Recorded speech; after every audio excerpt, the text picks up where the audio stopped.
Աստղադիտարանը մեր կամ երկիրը կարող է մասնակցել, եթե իր ներդրումն ունենա, որտեղ բոլոր երկրներն այնտեղ անդամավճար են վճարում եւ դրանով է կուտակում իրենց բյուջեն։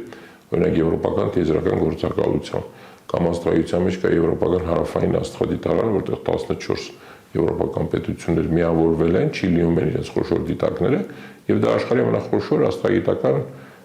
կազմակերպությունն է, այսպես ասեմ, բոլոր տեսանկյուններից, ֆինանսականով աշխարհի աստղագիտությունը համակարգող կազմակերպություն, դա միջազգային աստղադիտական միություն է, բայց նա այդպիսի հնարավորություններ չունի։ Իսկ եվրոպական հարավային աստղադիտարանը 14 խոշորագույն եվրոպական պետություններն ամենամեծ բյուջե ունեցող եւ միավորել են իրենք այդպիսի 8 մետրանոց դիտակներ ունեն 4 հատ, հիմա կառուցում են 39 մետրանոց աստղադիտակ Չիլիում նույնպես պետք է լինի, միլիմետրանոց տիրույթում Ալման ամենամեծ այսպես սարքավորումը որ կա գիտության մեջ այնտեղ նույնպես իրենք Չիլիի վրա են կենտրոնացել, որտեղ այնտեղ լավ բարենպաստ աստղակլիմայական պայմաններ են։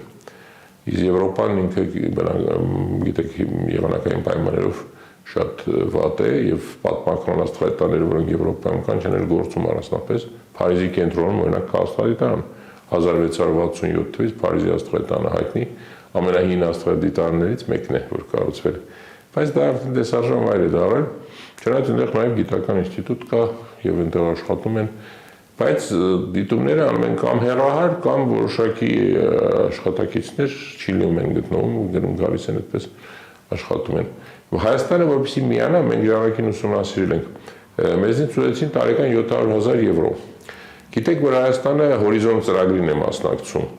Ես այդ հարցը քննարկեցի մեր կառավարության ներկայացուցիչների հետ, գիտության հարկարանների հետ։ Իրանք ասացին, դե մենք ընդհանուր հորիզոնը ընդհանուր է բոլոր ոլորտների համար, կարողանում ենք դա գոնե վճարել, բայց մենք չենք կարող ամեն ոլորտի համար առանձին մի հատ այդպես միանանք այդպես խոշոր միջազգային կազմակերպությունների